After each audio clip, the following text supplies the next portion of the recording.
Bharatiya Janata party 400 से ज्यादा सीटें जीत जाएगी तो संविधान और आरक्षण को खत्म कर देगी।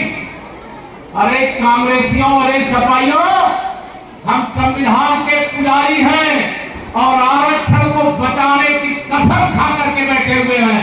ना संविधान खत्म होगा, ना आरक्षण खत्म होगा, लेकिन तुम्हारे झूठ का जो पर्दाफाश है वह करने का काम हमने पहले भी किया, अब भी कर रहे हैं और आगे भी करेंगे। आपको क्यों नहीं, अब जानकारी के लिए बता रहा हूं। 2024 के लोकसभा चुनाव के बाद हरियाणा विधानसभा चुनाव हुआ, वहां भारतीय जनता पार्टी प्रचंड बहुमत से जीती। श्री नायक सिंह सैनी वहां मुख्यमंत्री हुए। हरियाणा के बाद महाराष्ट्र विधानसभा चुनाव हुआ, वहां भारतीय जनता पार्टी प्रचंड बहुमत से जीती। श्री देवेंद्र फडणवीस जी मुख्यमंत्री हुए। दिल्ली प्रदेश का विधानसभा चुनाव हुआ, वहां पर भी ऐतिहासिक अंतर से कमल किया और श्रीमती रेखा गुप्ता वहां की मुख्यमंत्री के रूप में सेवा कर रही है। अभी बिहार का चुनाव हुआ है और वहां भी बहुत बड़े अंतर से भारतीय जनता पार्टी का गठबंधन विजय प्राप्त किया है।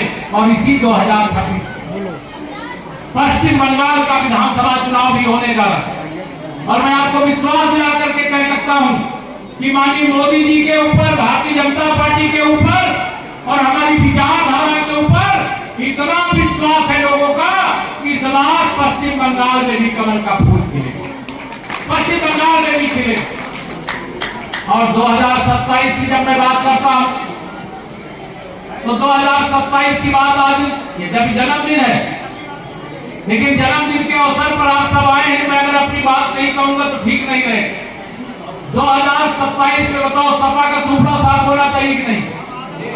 दोनों हाथ में बताओ, साफ होना चाहिए कि नहीं? ये साइकिल वाले गुंडाई करते हैं कि नहीं करते हैं? दोनों हाथ में करते हैं कि नहीं करते हैं? जब से आपने भाजपा का कमल खिलाया है, कोई सपा का गुंडागर्दी करता है क्या? दोनों हाथ सब लोग सब लोग हाथ में करता है क्या गुंडाई? जो गुंडागर्दी नहीं रहेगी, अमन चैन का शासन होगा। ये हम लोगों ने चुनाव जब लड़ रहे थे 2017 में, तब भी कहे थे 2014 में आप 73 लोकसभा सीटों पर जब श्री अखिलेश यादव मुख्यमंत्री थे तब जीताए। 2017 के विधानसभा चुनाव में अखिलेश यादव जी मुख्यमंत्री थे, तब 325 सीटें जिताई हमें विधानसभा में। मैं आप सबसे आज यहाँ यही कहूंगा कि 2027 में 2017 से बड़ी विजय प्राप्त करना है। तैयार हो? तैयार हो? देखिए, साक्षी जी महाराज के हाथ को मजबूत करना है, मोदी जी को और ताकतवर बनाना है, विश्व में भारत का डंका मजबूती से बने, इसके लिए उत्तर प्रदेश में 2027 में 2017 से बड़ी विजय दिलाने का संकल्प आज पूज्य महाराज जी के जन्मदिन के अवसर पर आप सब ले रहे हो। बताओ करके ले रहे हो सब संकल्प, सब लोग संकल्प ले रहे हो। आपके संकल्प पर मुझे भरोसा है, इसलिए मैं आज आप सबको यहाँ पर यही कह करके, क्योंकि इस समय क्या चल रहा है, मतदाता सूची का शुद्धिकरण चल रहा है कि नहीं चल रहा है?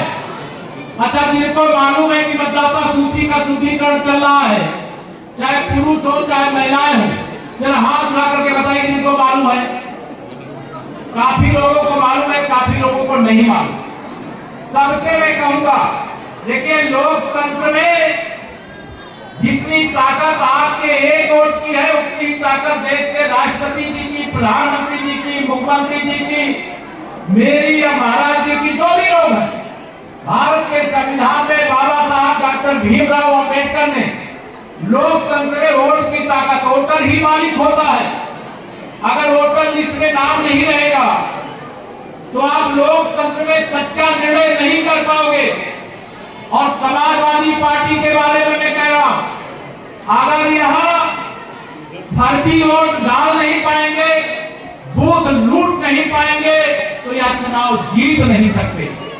लेकिन भारतीय जनता पार्टी न फर्जी वोट डालती है, न बूथ कब्जा करती है, जनता का दिल जीतती है, जनता का आशीर्वाद मांगती है।